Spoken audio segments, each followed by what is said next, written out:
Grace Williams for U.S. Congress in California's District 41, and I have Lisette here with me, who's an apprentice at a manufacturing shop here in the IE, and she actually graduated. I'm excited to have her because she actually graduated from high school with a certificate in a trade and is now doing apprenticeship work at a manufacturing shop and doing work to help an actual middle school in San Bernardino with a mini machine shop that they have in the middle school. In the middle school are making a tic-tac-toe board. So I'm going to show you a picture of it. It's not, but it's like a 3D image of the tic-tac board that they're making. And what Lisette is building is the actual board piece.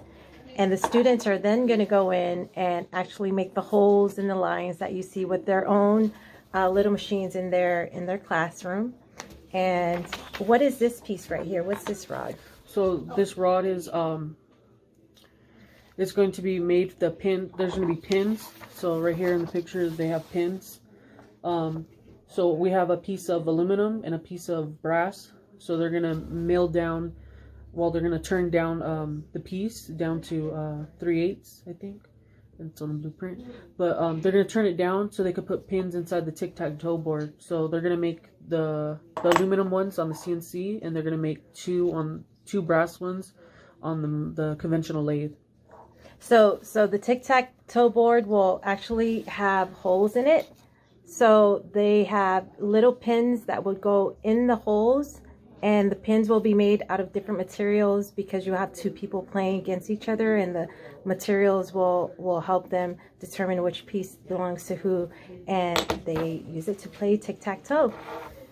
And so this is what the students at the middle school will be making with their own little tools in their class, in their machine class at middle school. A lot of people have been asking me because I talk about building up ROP or career trade education from K through 12, and a lot of people ask me, well, how do you do that?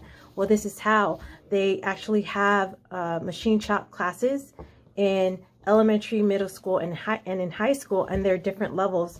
Now you have somebody that graduated from the high school classes helping the middle school classes with their curriculum and with their classes. So how do we build career tech education? It's by graduating folks like Lisette from high school with a diploma and a certificate in a trade, and then inspiring them to come back and help with classes in elementary, middle school, and high school. And what she's doing is she's helping with the curriculum and also the training in the classrooms. So these kids can learn the very basic skills of manufacturing. Now, what these students are learning, can you just talk a little bit about how this is going to help them when they go into high school and they work with the machines in high school? So they have tabletops, CNC lathes. It's an Intelitech for lathe and mill, and they have one conventional lathe.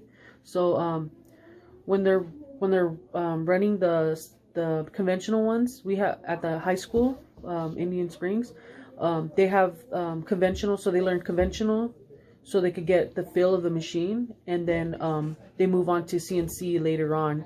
So when you have the tabletops, you could show them, oh, this is what you can do in the future. So you show them how to set it up and show them like how to do offsets and stuff like that.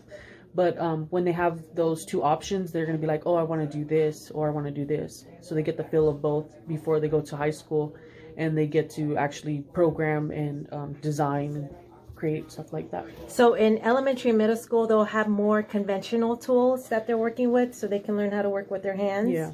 And then in high school, they then sort of transition into more high-tech machines where they're putting in programs, they're putting in more design in the automated machines. What is that high-tech machine that we were looking at again? We're looking at a 5-axis CNC machine, and that's an automated machine where the students punch in codes and information on the actual piece that they want the machine to build, and the machine automatically makes it. So we're going to show a video of how that's working, because she used the machine in the shops, a CNC machine, 5-axle CNC machine, to actually make this die.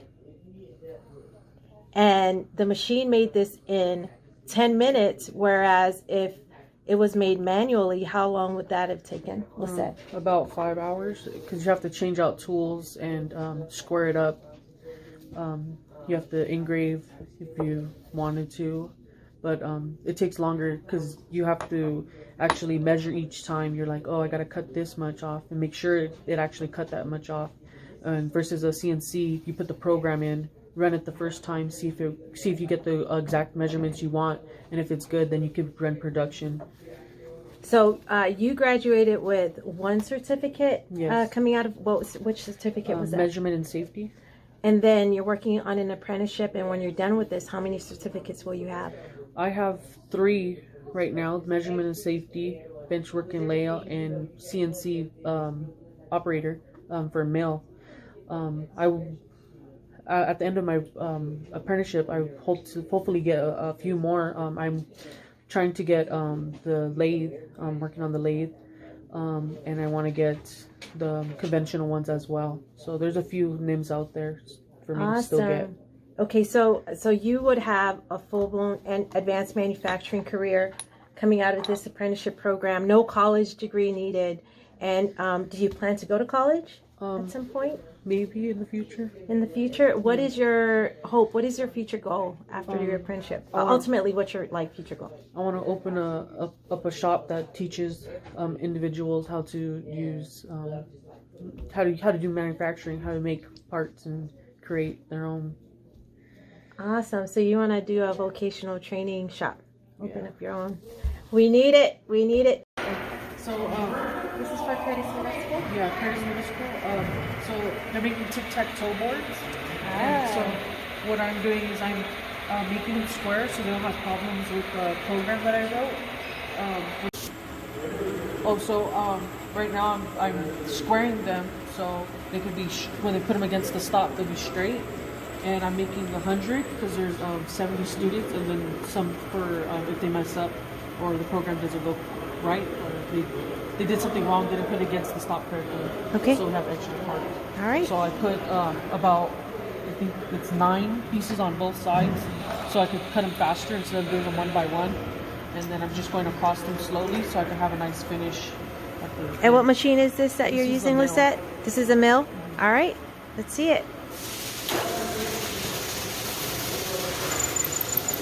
You might want to explain the process of what you did. How did you set it all up, indicating it in? So what I did was, so the vise was indicated already. So they got a dial to go across the vise, and it was zeroed out, so it's perfectly straight. And then I put this tool in. It's a 4th loop, but it's widened, so it's for aluminum. And so then I could just go across it.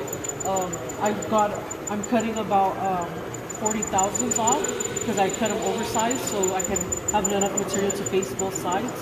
So I'm cutting 40 thousandths off, and I'm using this rule that's right here. I'm putting a little stop. This is a stop. So I'm before I cut the rest of the material. So this is the exact. The part's supposed to be 2 inches. So right now it's going to cut to 2 inches 5 thousandths. So I could just put a piece of material right here to go up a little bit, and I could face the other side so it could be 2 inches exactly. Go ahead. All right, so I'm with Lisette, and so we're moving from the conventional mill that she was working on, and she's going to show me what automated mill looks like, computerized automated mill. So tell me about this machine right here. So this is a CNC 5-axis. This is the hybrid technology, what job shops are actually using today instead of manual mills. So right now I'm going to flip the part. So right now I'm making the die.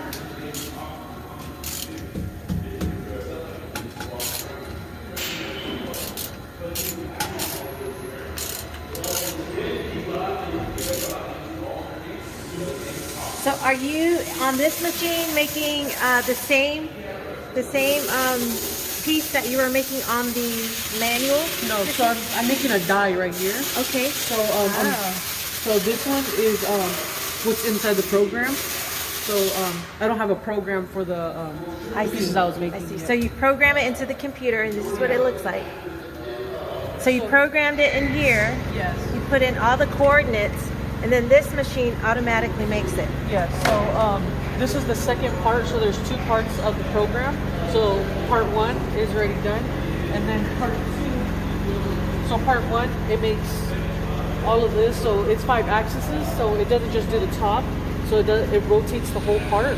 So it did all of this the first program, and then I flipped it over, and now it's going to do the bottom half. So this machine does the job that you were doing on the other one more precisely. So when you use a CNC, they do come out more precise than doing it manually, because you have different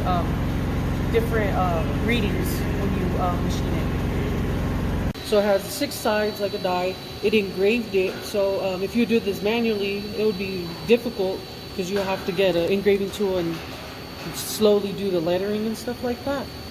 Then you have to change the tool, drill the hole, and tap it on all the sides. So it's a faster process doing it with the CNC.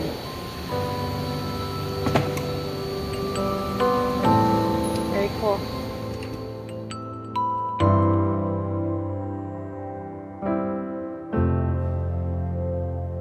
I am Dr. Grace Williams, and I approve this message.